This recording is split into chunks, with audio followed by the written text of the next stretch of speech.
You're watching Cable 2.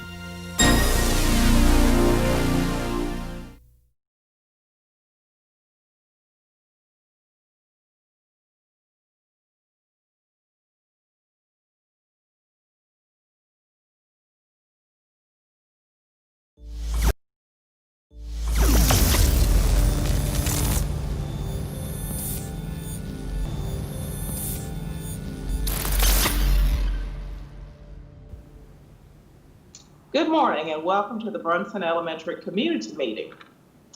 We hope this presentation answers a lot of your questions about the new Brunson Elementary School.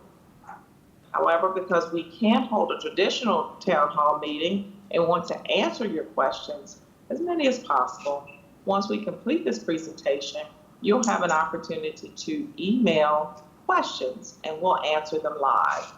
The email address has been posted for you and will run throughout the presentation, but it is brunsonoptions@wsfcs.k12.nc.us. This address will appear many times during the meeting.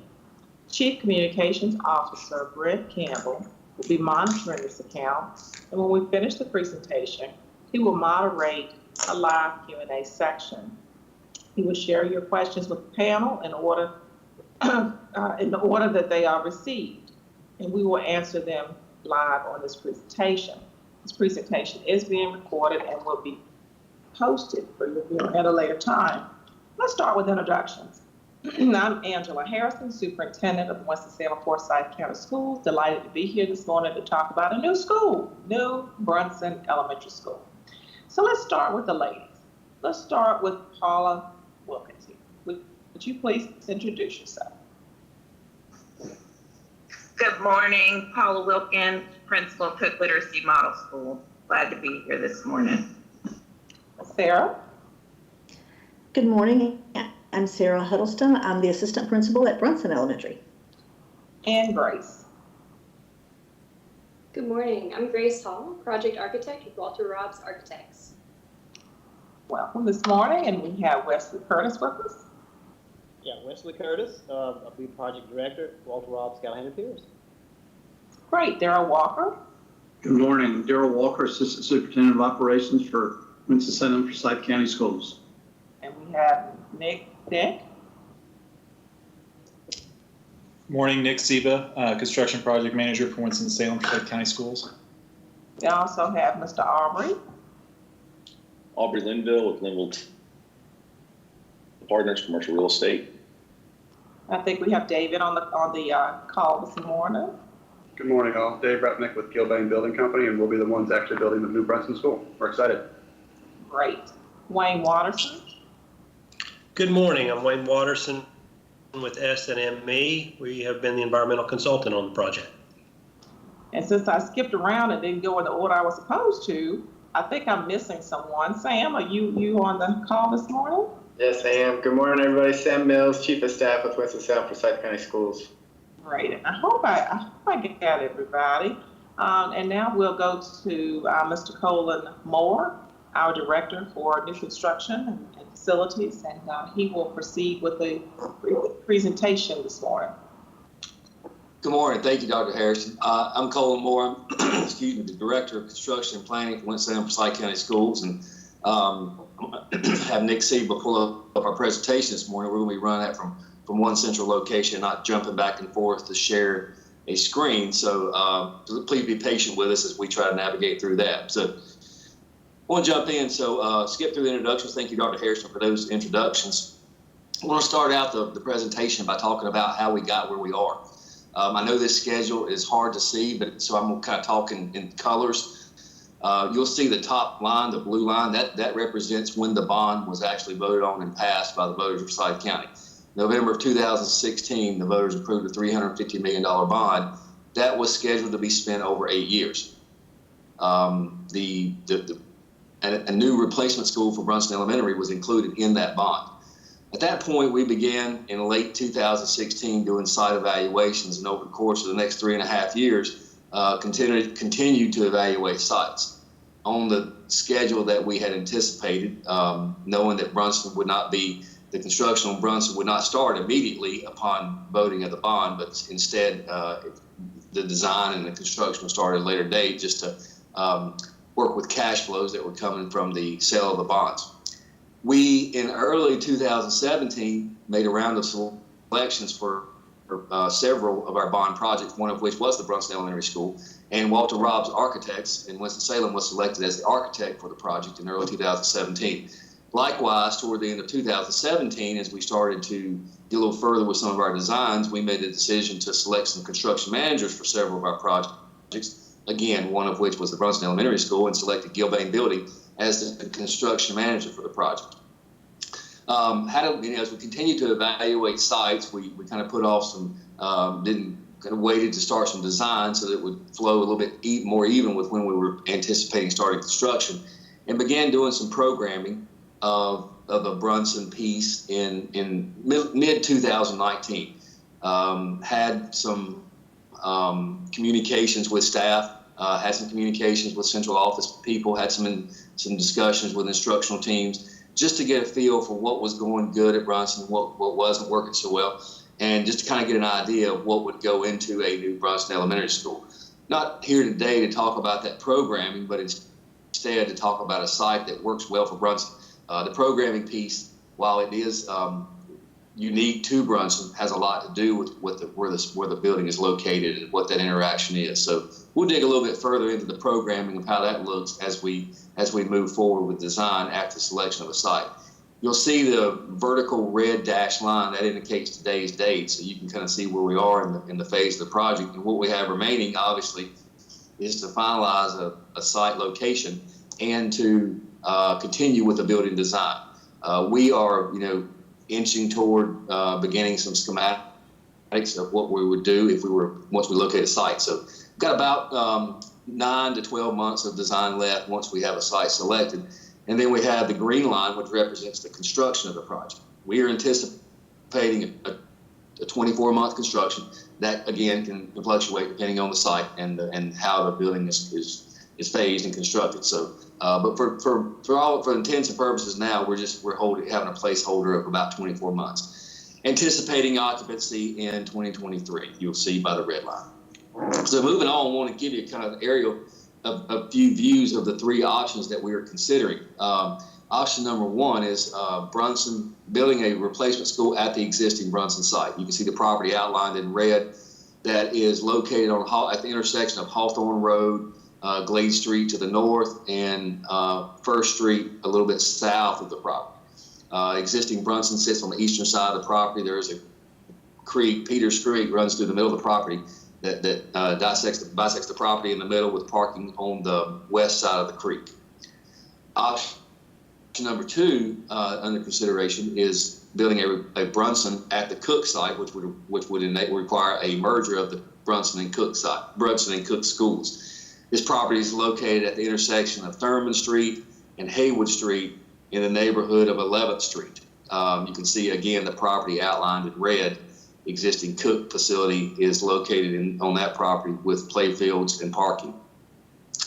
The third option for consideration is not a school on site. It's a site located on Patterson Avenue in Winston-Salem, bound by Patterson Avenue on the west, Ivy Avenue on the east. Their Northwest Boulevard is north of the property. There is a parcel between Northwest Boulevard and the parcel under consideration. About 150 foot back from Northwest Boulevard would be where the property line is. The abandoned 12th Street runs through the middle of the property, or through the middle of the whole 17-acre parcel. That street has been abandoned, and just as a placeholder, an idea, 11th Street is located a little bit further south of the property. This kind of gives you an idea of where the property is located. So how did we come up with our site selection? So the process began again in late 2016. We identified 10 sites over the next 3.5 years, as we considered sites. The Winston-Salem County School staff came upon 10 site options. We identified those. We realized in the evaluation of those that some things weren't going to come to fruition. Those sites didn't work out, whatever reasons, without getting into a lot of confidentiality issues, or some things just didn't work out for us to secure those sites. Mr. Walker and our assistant superintendent enlisted some guidance from the city of Winston-Salem, reached out to their planning department and asked for some involvement from some of the community groups being what was formerly known as the Winston-Salem Chamber of Commerce, Winston-Salem Business Inc., the Downtown Partnership, some of the people that had a finger on the pulse of properties that would be available in the Brunson district. That group recommended that we engage with Limble Team Partners, a real estate firm that was based in downtown Winston-Salem, which, as you know, is in the Brunson district, and speak with them about the possibility of some additional sites. That relationship resulted in 19 other sites in addition to the 10 that we had already identified, bringing us to a total of 29 sites that we evaluated in that process. So how did we come up with the most ideal site? So we put that challenge to Limble Team Partners, and they developed a 4-step process to evaluate the sites that were under consideration. I'm going to ask Aubrey Limble with Limble Team Partners to talk a little bit about that 4-step process that we went with. Sure thing. Good morning, Colin. Limble Team Partners was engaged on this assignment in the spring of 2019. Like Colin said, we put together a 4-step process. We decided, let's just hit the reset button on our site selection. And now that we're engaged, let's cast as wide a net as we possibly can. And we were charged with finding 4 to 15 acres within the Brunson School District, or improved properties or buildings that contain 75,000 square feet or more of existing buildings that were either vacant then or could be coming vacant in the future. That resulted in 19 sites. Then we got together as a team and ranked those sites based on the location, characteristics of the site, topography, size of the site, utilities available to the site. Ranked those, ending up with a green, yellow, and red system. We had 7 green we wanted to move forward with, find out more information on. 1 yellow, that there's something there that just caused us to pause, but figured we should research it a little bit further. And then 11 were red. We knew for one reason or another that those sites just were not going to work. Then we moved into step 3, which was to assess those sites further. We approached owners of those sites to determine if they would actually even consider selling them. When we started on this, we weren't just looking for properties that had a sign on them that said for sale. It was anything that could be assembled or was existing, 4 to 15 acres. So we approached those sellers to determine if they were actually available and what the pricing would be around those. We did some sketch plans of how a school could fit on those sites. Then we discussed those sites with a larger team with Colin and his group. That resulted in 3 green sites and 16 red sites. From there, we pursued option agreements to find out how real these sites really were with the sellers, taking that next step. We reviewed potential architectural plans with those, any environmental concerns, just began to develop more detailed plans. And from that, what we found is what we believe to be the best site within the Brunson School District to relocate the school to, that is a non-school owned site already within that district. Thank you. Okay, thanks, Aubrey. I want to dive a little bit deeper into the 3 sites. So let's look at a little bit further about the 3 sites that we are under consideration today. The first one we mentioned earlier was the existing Brunson site. So you'll see outlined in yellow the boundary and the zones for the existing Brunson area. This area, the school is located, you see a red pin in the middle of the property. Some unique things or characteristics about the site. You have Wake Forest Baptist Health located within the district. Truist Ballpark, formerly BB&T Stadium, home of the Winston-Salem Dash, is located within this district. Downtown Winston-Salem is located within this Brunson district, as I said previously. Few things about the surrounding area.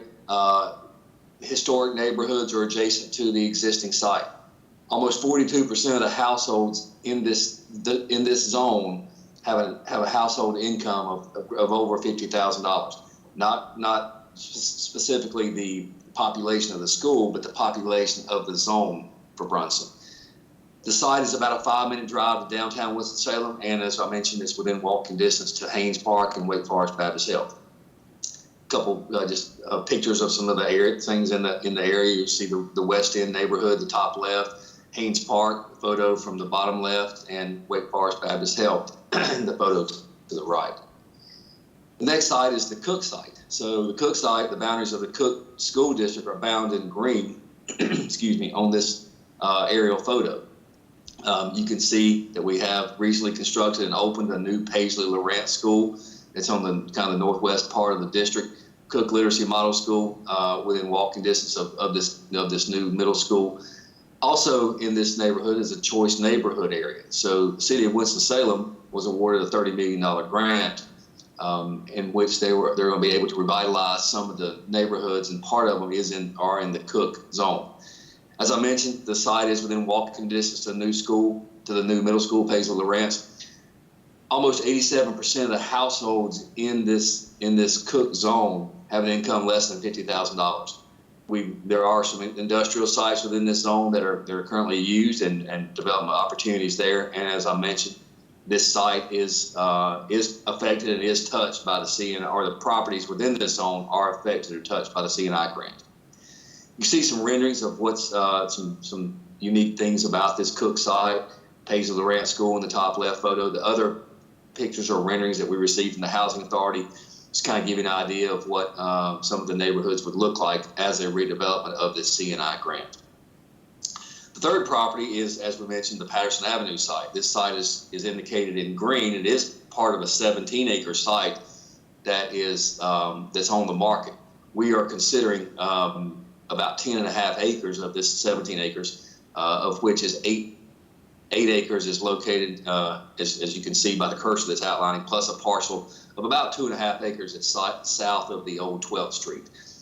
Area around this neighborhood, around this site, you have Industry Hill indicated in blue. Wake Forest Innovation Quarter indicated in yellow to the south of the site. In downtown Winston-Salem is a very short drive or a nice little brisk morning walk to downtown Winston-Salem from the site. Some of the pieces and things about this surrounding area, as I mentioned, the entertainment district and Wake Forest Innovation Quarter are within walking distance. There are some planned residential developments in this area. I'll touch on those in just a second. And then the property is adjacent to the really recently constructed Samaritan Ministries and a Winston-Salem Police Department Beatty Training Center. All right, moving on to the next slide. Just so I mentioned the residential areas that are adjacent to this. The other piece of that 17-acre site, a developer is under contract to develop that into some residential units. About 58 residential units are planned. You can see some photos of a similar neighborhood that was developed by this developer in another part of the state. So we talk about site testing. When we go to purchase a property, whether it's an existing school-owned property or a property we're considering, we do some testing. So we have had some testing just to see what's the ground, what's the earth look like as part of this purchase. The Brunson site, we did do a report of limited groundwater and soil assessment just to get an understanding of what we could be dealing with on that site. That report was done this spring and actually have the report dated June 9th of 2020. At the Cook site, we do have some investigations that were done as a result of some previous construction, a report of subsurface investigation from 1978 and then a subsurface exploration in 1984. We have those test reports that we reviewed. At the Patterson Avenue site, we've also engaged S&ME to perform a phase 1 environmental site assessment in the summer of 2019 and received the report in September of 2019. The information that was obtained in that report led us to perform a phase 2 environmental site assessment, and that was we received that report in February of 2020. So let's talk a little bit about what a building would look like on the site. So we're not quite to the point of giving you some renderings of what the building would look like, but we have some concepts. And this time I'm going to turn it over to Wesley Curtis to talk a little bit about the design process for the 3 site options. Wesley? Yeah, thank you, Colin. Certainly we at Walter Robs are excited, as everyone else on the team, about the possibility of a new Brunson. And I'm here specifically to focus briefly about the design and as well as how conceptually a building might fit on the various sites. Certainly, we don't have the building design. We don't know what the outside is going to look like. But what we can do is talk about the various components that we intend to incorporate within the design. And so briefly, I'd like to kind of go over some of those ideas. The goal would be to, in any school, no matter what site we're on, we look at trying to have lots of controlled natural light, lots of collaboration space. That's something that's very important and that teachers and school administrators are looking at today, and as well as having spaces designed so that we could have maybe roll-up doors between classes or outside classes so that collaboration could happen between two classes or groups of classes. The other thing that we look at certainly within the design is the various design components, elements within the building. For example, we may have certain wayfinding paths that would be outlined on the floor so it would lead kids from one place to another, and certainly parents would chime into that as well. It's easy to say which line to stay on to get to which wing or which class. Other elements of design that we are now looking at is how we might have various components spaced out so that the kid, there may be dots or other things throughout the space that would help us if social distancing is an issue as we look at this down the road. It's built into the design so that we can start to say, okay, everybody stay at least on the blue or on the red dots, just various things throughout the design to kind of make that happen. Collaboration, again, inside and outside the space. Teachers can easily see between the two spaces. All right, and next, and how the building might look on the various sites. Let's start with the Brunson. When I say might look, basically we're just taking a block. We're not saying this is how the shape would actually be. But if you were to look at a two-story block building, how could that fit on the sites conceptually? Brunson, you can kind of see here, Hawthorne is to your left, with Glade Street to your right. We're kind of showing the building to be located on the Hawthorne side of the creek. The creek runs right down the middle of the site, kind of the middle. For the most part, you can see in blue, that kind of outlines the creek and the setbacks required for the creek. So we're not just looking at the creek itself, but we can only build so close to the creek by the code. Also, we've got perimeters around the site that we can only build in. So it leaves us with a kind of narrow sliver to sort of try to build a building. It's our thought that on the Brunson site, it would really be better. Number one, we've got to raise the building up so that we're out of the floodplain on both sides, and that we would have the building on the Hawthorne side, and then the play area on the other side, because we've got more land area on the Hawthorne side of the creek. We would probably end up having portions of this building 3 stories simply because we just don't have enough land area at the site. Then we'd have a parking that could stack cars as well as buses, so that we're actually getting traffic off of Hawthorne into the site for parent drop-off and pick-up. You can kind of see in vignettes, and I think the most critical one is what we're showing right there. You can kind of see how close the building might end up having to be to the creek, just simply because as you raise the topography and the narrow land area, you only have so much area to work with. All right, the next slide would be Brunson at Cook. And here you can kind of see Thurman to the left, with Haywood Street to the lower side of the page. In this design concept, the thing that we thought about, we always try to design the classroom wings so that the axis is on a east-west axis. What this allows us to, as classrooms are stacked along that axis, it allows us to have controlled sunlight from the north and the south to the classroom. That way we can control that light. And in doing so, you can see here, this site allows us to kind of lay it out so that you actually have a view of the building from the Thurman-Haywood corner. That would be your view to the entrance of the site. Beautiful trees and landscape all along that area, I think, would be a nice presence there on the site.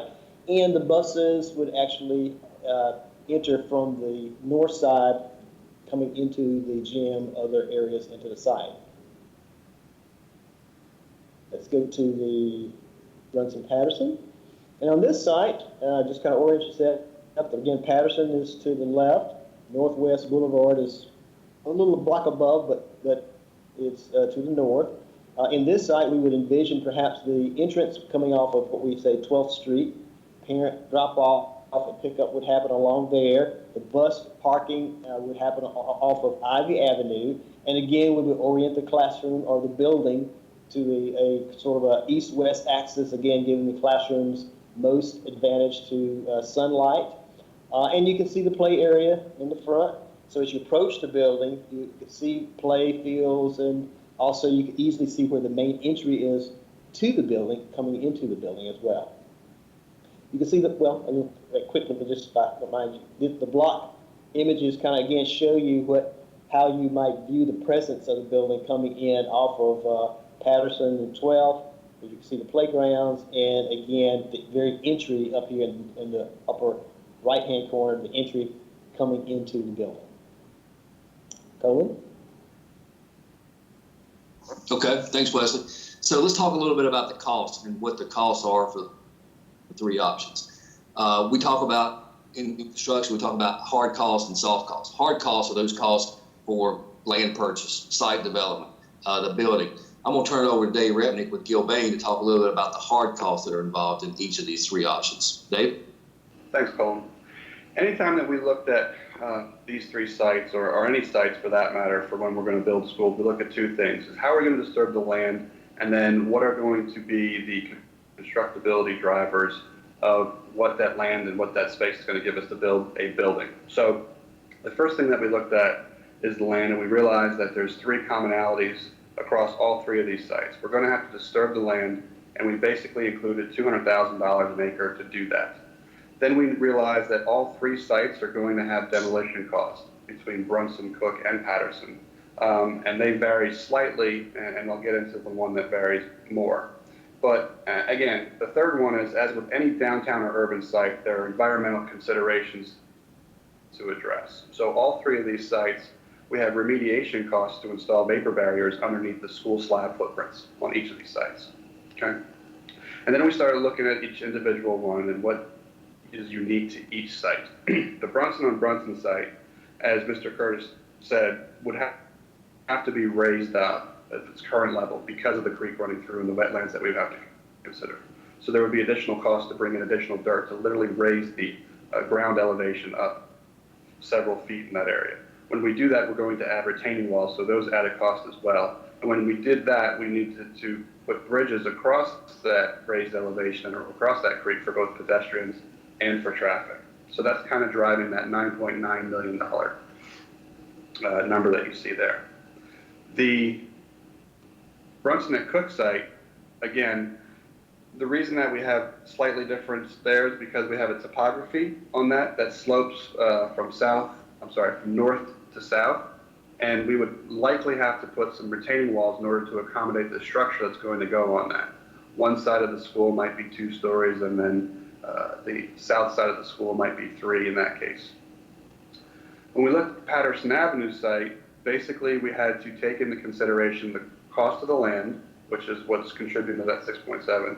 And then here, I said before, there's demo across all 3 sites, but the demo cost on the Patterson Avenue site is a little more intense due to the structure that's there and the condition that it is and the size that it is. So that's what went into the site development. When we looked at the construction, we said, what if we build a 114,000 square foot box, same on each site? And that's going to be about $210 a square foot, which works out to roughly $23.9 million for the school. We also then looked at what's going to contribute from each site. So for example, the Brunson on Brunson site, because the site's so narrow, we're going to bring in some special equipment just to increase our operations on the site. For example, most people see tower cranes for big, tall buildings. We would bring a tower crane into that site just so we can move materials and equipment around the structure because there's limited space ability around once you put the building up. That limited space also drives schedule, so that will be an additional 2 months of schedule. So all that contributes to that increase of about $3 million over the $23 million. For the Brunson at Cook site, we took into consideration that we were merging 2 schools, and Colin will get into this a little bit more, but if we have more students, we're going to have a bigger size, so that's just a result of additional square footage. And then finally, at the Brunson at Patterson site, we said once we knock down the building and once it's all leveled, we're going to have free and clear access, not only on site, but to site. And there's really no additional constructability concerns with that site to build that school. And that's how we got to the 23.9. Thanks, Dave. So Dave talked a little bit about the size, 114,000 square feet for the building. So we're looking at how many students that would serve. So we're looking at the Brunson and the Patterson Avenue sites serving about 800 students. We'll get into those numbers a little bit more in a slide that follows. And then at the Cook site, because of the merger, we're looking at about 926 students. Talk about the soft costs that go into each project. These costs include things like design, testing of the site before design, and testing during construction to ensure that the materials are properly being used. We talk about relocation expenses at the Brunson and Cook sites, and again, we'll talk about this a little bit more in the following slide. But we're going to have to relocate students at either one of those sites. Neither of the buildings can be constructed on the site with students present. Maybe for some short period of time, and that would be a phasing question that we'll get into as we progress further in our design. But we'll have that relocation expense at both of those sites. We'll have to buy new furniture for the new facility. That comes into play. We'll have to have new technology and the other equipment that will be used within the building. Those things are what fall into the soft costs. So total project costs, we're looking at about $42 million at the Brunson site, a little over $36.5 million at the Cook site, and a little over $34.5 million at the Patterson Avenue site. So Dave mentioned remediation. So let's talk a minute about what is remediation. Basically, by definition, remediation is the removing or the correcting of a fault. We want to talk about, Dave mentioned some monies that he included in his construction estimates to deal with this remediation. I want to ask Wayne Watterson with SNME, our environmental consultant, to talk a little bit about what this remediation looks like, what he found from his testing reports, and what the remediation would entail for all three sites. Wayne?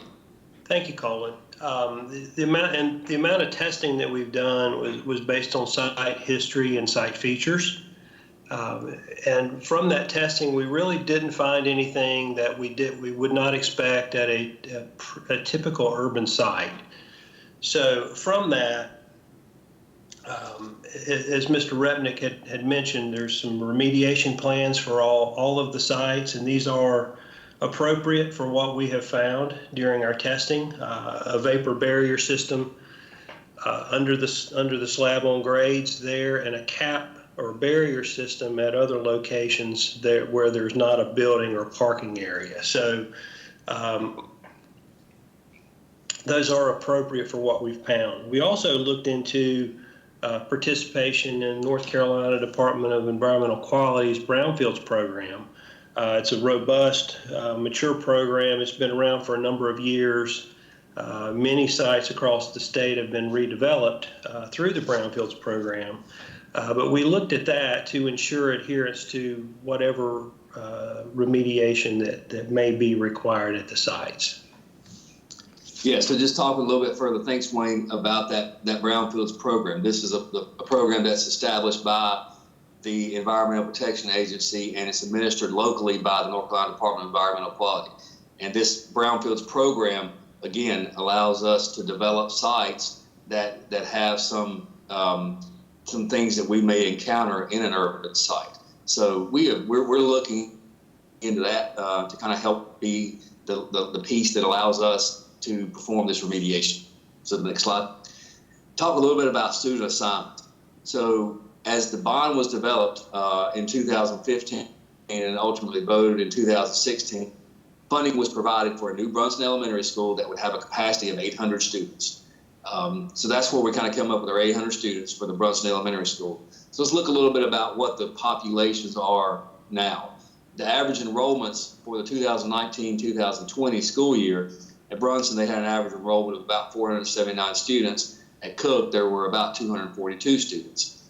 Residential students for each of the zones. So within those zones that we showed you previously, there are a certain number of students that are eligible to attend those schools or that live in that zone.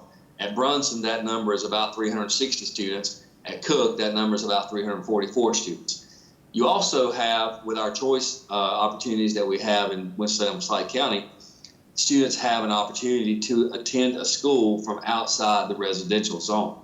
So at Brunson, that number for 2019-2020 is about 278 students are coming from outside the Brunson residential zone into Brunson. At Cook, that number is about 58 students that are coming from outside the zone to attend Cook. We mentioned a potential merger if the Cook site is selected. Doing some analysis, having discussions with our student assignment people, we would anticipate a school that would have a capacity, so we're designing for about 926 students to accommodate those merged districts. Next slide. So let's talk just for a moment about the merger of the Brunson and Cook in constructing a school on the Cook site, which would result in a merger. This only happens if the Cook site is selected by the Board of Education. So this merger is not under consideration at the other two sites at this time. This option is the only option that results in boundaries having to be redrawn. So no boundaries will need to be redrawn if we stay at the Brunson site or if the Patterson Avenue site is selected. And the last point I want to bring up is with a merger of the two schools, we do have policy in place that allows for describes the naming of a school. This naming will be voted on by the Board of Education, and our policy 8120 indicates that the public input of school name suggestions is required. So the public does have an opportunity to suggest names for consideration by the Board of Education. Additionally, when the Board of Education has a meeting to discuss those names, public notice must be given, and it must be indicated that the school name suggestions will be reviewed during the meeting. So that public notice is required by our policy. And lastly, there is at least one public hearing is required to be held to receive and consider comments and suggestions from the public. This is an opportunity at a Board of Education meeting for the public to speak and to suggest names and make comments on names for the schools. Next slide. Let's talk a minute about the relocation during construction. So if the Brunson site or the Cook site is selected, the question is asked, what happens to students and staff during construction? Basically, it comes down to two options. All the students would be relocated to a swing school, which is a school that's not being used as a school or not being occupied, and the students at either of the schools would go to that school during the construction period. The other opportunity is to basically disperse all the students that are within the school to other schools around the district. Ultimately, this decision is made by our Board of Education once a decision is made on the location. Dr. Harrison mentioned in her opening some surveys. So we want your input. We have a survey in place, and these surveys are accessible via the Brunson and Cook home web pages, and allows you to select the site that you would prefer. Additionally, allows you to indicate what your reason for that preference is. And then a little bit more in depth, you're allowed to offer any pros or cons that you see with the three sites. Again, this link is available on the Cook and Brunson websites, and the survey results will be live and will be active until tomorrow, Friday, August 28th. So we encourage you to take that survey and give us your input. In conclusion, I'd like to reiterate what Dr. Harrison said, that you can certainly email questions, and we would like to address those. Those questions will go to Brunson Options at wsfcs.k12.nc.us, and we'll leave that website up on this slide. I know it's been shown on the live stream, but we'll leave that up for your reference as well. With that, I'd like to turn it back to Dr. Harrison. Thank you so much, Mr. Moore. Campbell, do we have questions out there? We do.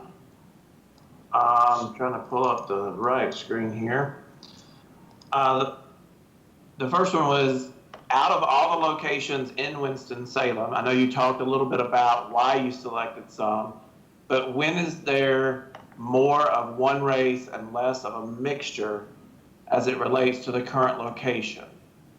So I think they're asking about, how was the location considered in terms of maybe equity properties and in terms of racial makeup?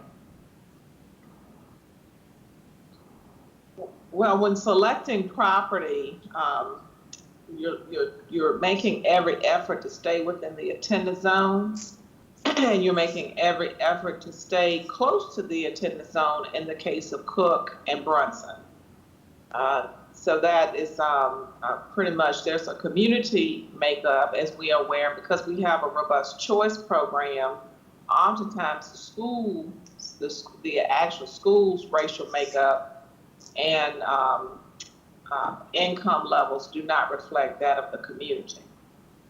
So we can certainly get that data for the individual and send that data to them, but that is so there are some things we look at, and I'll ask Arbor to go back over those criteria and how they selected the property.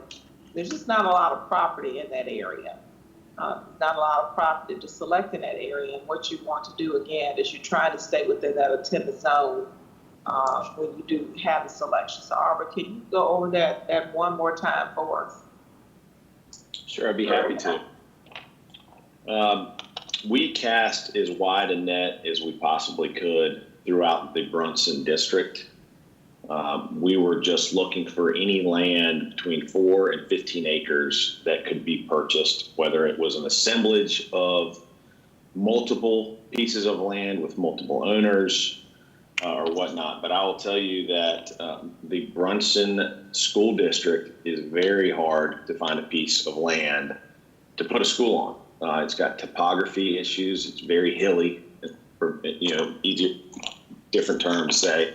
Very hilly. There's a lot of floodplain related to the creek at the existing Brunson site, and it's a fully developed district. I mean, you can look at this picture that's on your screen. You can see it encompasses all of downtown and all the office buildings there, industrial properties, the hospital, and then all of these houses. There's just, you can see on this map, there's very little grass or chunks of land to be developed.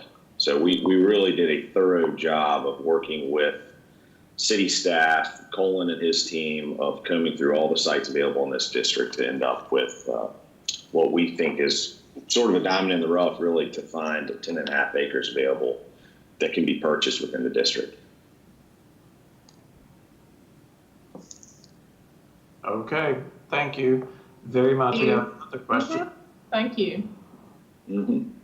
The next one is, I've heard the term brownfields used. Will you explain in more detail what a brownfields program is as it relates to the Patterson location? And Mr. Moore, if you can take that one.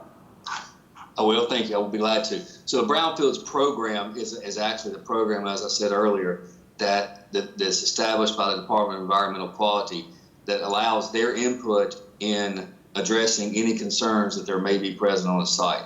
There's a lot of interaction between the designers, between the environmental consultants, and between the Department of Environmental Quality that certain requirements are adhered to in the construction of a site based on what's present.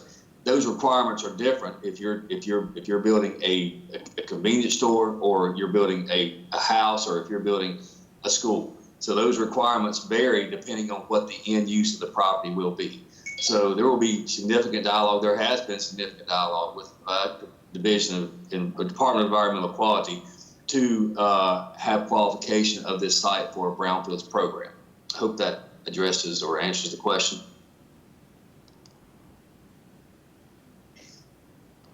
If not, our guest can send another email that's not clear. Mr. Campbell? One more, and this one I think actually I can answer, but it is, can the slides for this presentation be made available so we can read the slides a little better?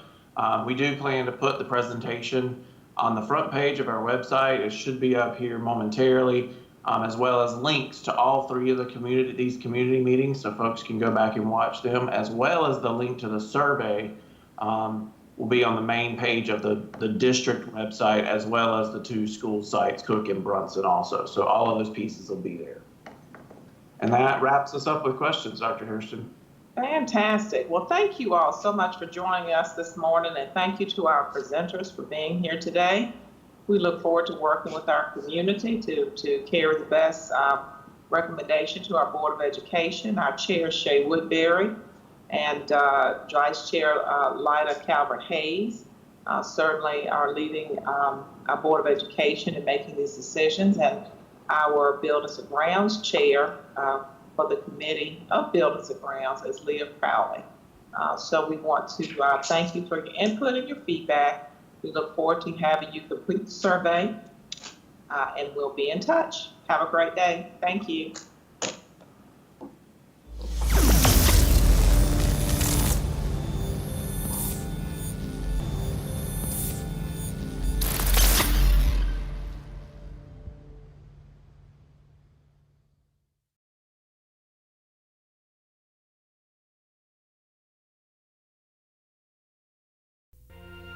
Thank you for joining us on Your School Channel, Cable 2.